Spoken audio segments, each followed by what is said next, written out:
ছেলে বন্দুক নিয়ে বাপকে গুলি করে হত্যা করে।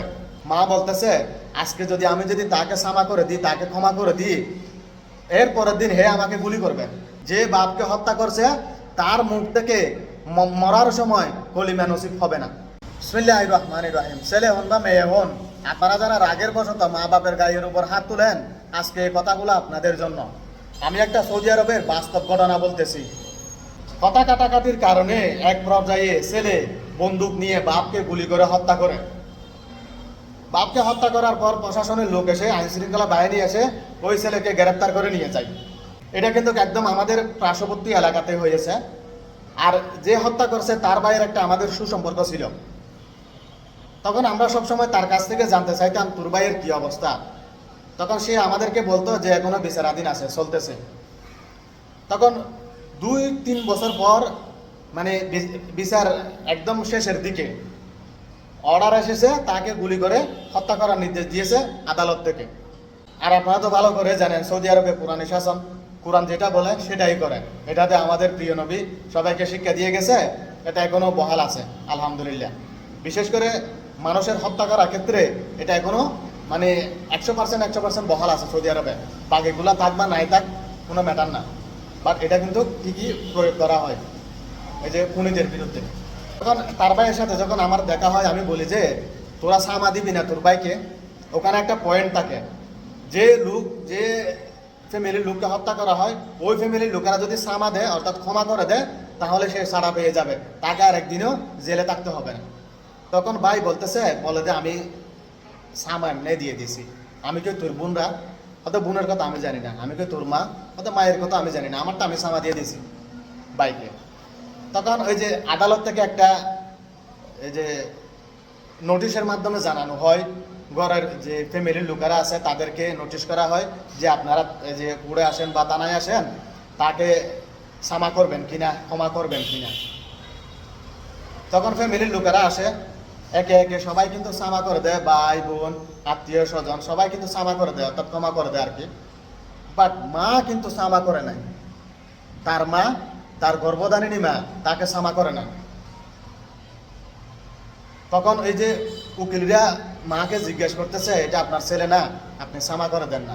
মা বলতেছে আজকে আমি যদি তাকে ক্ষমা করে দিই, তাকে ক্ষমা করে দিই, এর পরের দিন হে আমাকে গুলি করবে। কারণ যে বাপকে গুলি করতে পারছে সে মাকে গুলি করতে দ্বিধাবোধ করবে না। তখন এই যে যেখানে এই যে উকিল আপনার এই যে যারা ছিল আর কি সবাই তো আলেম, তারা মানে স্তব্ধ হতবাক হয়ে গেছে এই কথা শোনার পরে। মা কিন্তু ক্ষমা করে নাই। তারপর তার এই যে কখন গুলি করবে এটা কার্যকর হয়ে গেছে। তখন এই যে ভাই আমাদেরকে বলছে যে অমুক তারিখ আমার ভাইকে গুলি করে হত্যা করা হবে। তো আমাদের এই যে আমরা যারা সৌদি আরবে থাকি, আমাদের এই ডিস্ট্রিক্টে আর কি, এখানে একটা কল্লাকাটা মাঠ আছে, সবাই চিনে সবাই জানে, খুবই ফেমাস। মানে কল্লাকাটা মাঠ হলে যেখানে আগে বন্দুক ছিল না, গুলি করে মৃত্যুদণ্ড দিতে পারতো না, শিরে উচ্ছেদ করতো আগে, এই জন্য এই মাঠটাকে দেওয়া হয়েছে কল্লাকাটা মাঠ। তখন আমরা তো সবাই ওখানে উপস্থিত হব একদম পুরে ফজরের নামাজ পড়ে। তো ওখানে বড় ট্রাকে করে এক ট্রাক বালি আনা হয়েছে, ওই বালিগুলো ওইখানে জমা করা হয়েছে।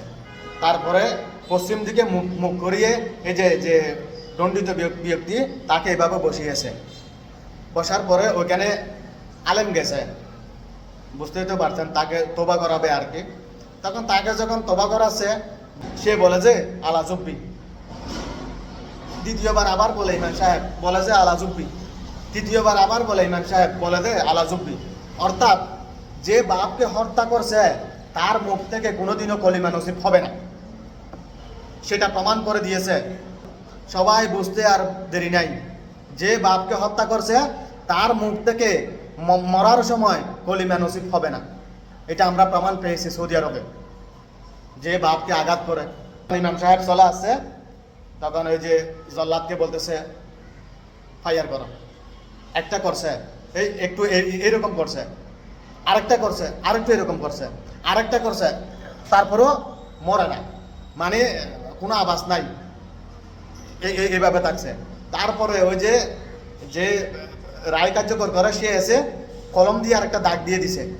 তখন জল্লাদ কি করছে, এই রাইফেলটা এভাবে নিয়ে পিঠের মধ্যে এভাবে লাগিয়ে, অর্থাৎ যেদিকে মানে গুলি করলে মানুষ তাড়াতাড়ি মারা যায় আর কি, এভাবে লাগিয়ে এরকম করে ফায়ার দিছে, তারপরে সাথে সাথে ওখানে স্পট ডেট হয়ে গেছে।